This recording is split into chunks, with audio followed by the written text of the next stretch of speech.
2030, the connections will start to be made between artificial intelligence and the human brain. We've been through a process of preparation, of getting people, first of all, stage one, addicted to technology that they hold, holdables, smartphones, tablets. That's basically achieved. You just have to walk through a city and you see the addiction. And they're targeting specifically the young. Why? Because the young of today and children of today are going to be the adults when they want to bring this AI connection in full blown. For that to happen, they have to get people addicted to technology to the point where they'll accept it and where it's the most natural thing in the world. I'm coming up 67. I was born in 1952, so I have a compass. I know what the world was like before. People being born into the world now, this is the only world they've ever known. And so, they don't have that compass of what the world was like before. Well, this is the world and technology, and this is how it works. And I know from the time I've lived just how recent this is and how fast it's come in, like out of almost nowhere.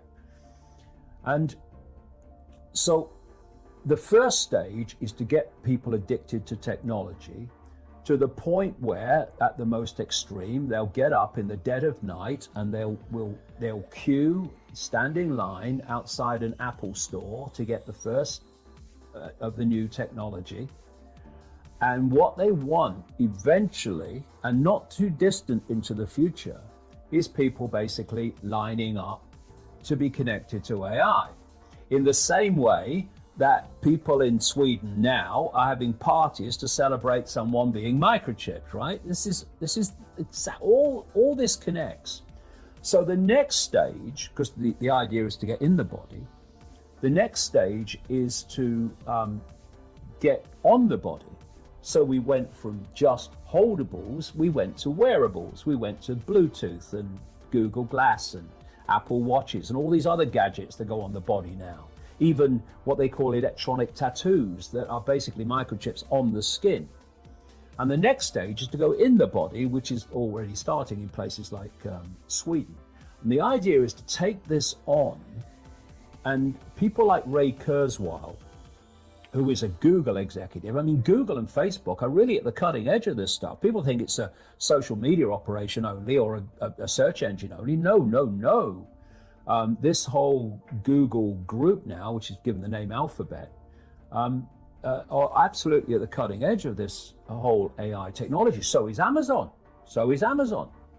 Amazon's got contracts worth hundreds of millions of dollars with the CIA and the Pentagon for cloud services and stuff. Yeah, they have massive data services. Massive, yeah. Consumers don't see. So the idea is to take this on, and what Kurzweil is saying, and he claims an 80% success rate in his predictions of incoming technology and when it will come in. But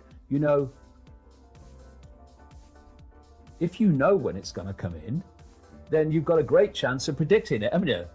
It's like if you know when a stock market's going to fall because the people you are connected to are going to make it fall, well, you're going to get out just before it falls, and you're going to get in just before you know they're going to push it up. You don't have to be, Nostradamus if you know the script. But anyway, if this was his agenda, maybe he shouldn't tell us. Yeah. Or is it so clever that he's telling us? No, this is why he's telling us. It's the sales pitch. Okay. The sales pitch, and this is why they're being... We have the illusion of choice that we're going to be a part of it. This is the sales pitch, and this is why they're telling you.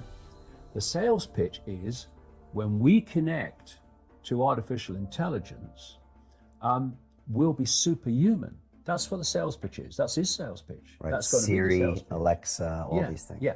Well, I'll come to them in a second. They're very, very interesting, very important. Okay. So what you've got is the idea that connect to AI and you'll become superhuman intelligent. No, you'll become subhuman intelligent. You'll become a vehicle for artificial intelligence. And whoever controls artificial intelligence will control every the perceptions of every mind that it's connected to.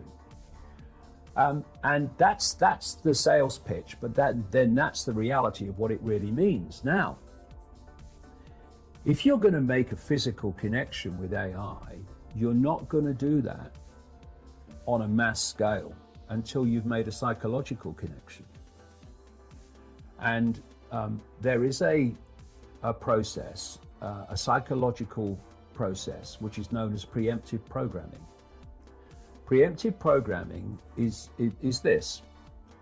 You're going to usher in a world that is so different, so dramatically different to what anyone's been used to, that you're going to have an obvious resistance purely by the chasm of difference between the world people are used to and the world you're taking them into. A resistance that says, hold on a minute, you want to do what? What? What? So you prepare them for it through preemptive programming. You put out a stream of movies out of elite-controlled Hollywood. You put out television programs, you put out books, you put out all these things that basically portray the world you want to take people into. This is why you've seen so many movies about control by robots, control by technology, of synthetic humans, which has the transgender agenda very much a part of it, connected to it. You have the synthetic humans, consciousness going into synthetic humans. You have the dystopian society being portrayed and portrayed and portrayed. And what that's doing, it's making the subconscious, to an extent the conscious mind, familiar with the world you want to usher in.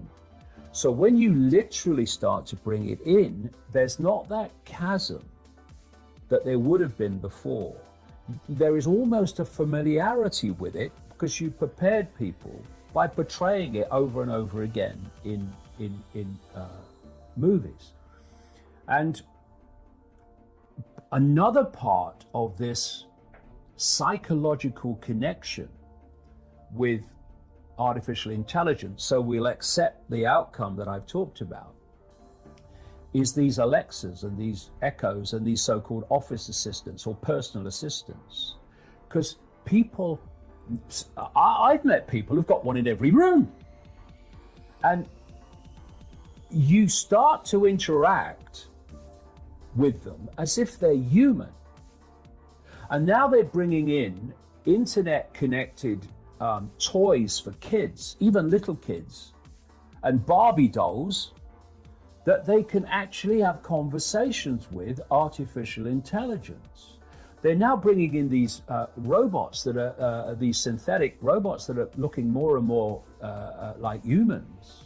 A lot of them coming in from the East. And this is a whole psychological process of familiarizing us with artificial intelligence, to getting people to interact with it until it becomes the most natural thing in the world. Well, is this a positive thing? What if it makes us live better lives? Could it be? Well, if you want to use artificial intelligence to make things happen in a more efficient way, well, there's an argument for that. But that's not an argument for connecting AI to the human brain and the human perceptual processes, so that artificial intelligence becomes those processes. And I'm not just saying that. Ray Kurzweil says this, that by 2030, the connections will start to be made between artificial intelligence and the human brain. And the human brain will be connected to what he calls the cloud. Another name for this is the smart grid, basically to artificial intelligence. And he says this too, because his sales pitch is it will be fantastic, it will be superhuman, that as time passes, artificial intelligence will be more and more of human thinking and human perception until basically it's the totality of human thinking and human perception, at which point we won't be human anymore in terms of the consciousness processes we are using today. We will be artificial intelligence. And this is the assimilation I'm talking about. And the point is that if you are connecting the human mind to a grid, a global technological grid, that grid can be centrally controlled. It will take at the center point very, very few people to run it, and even fewer to decide how it's run.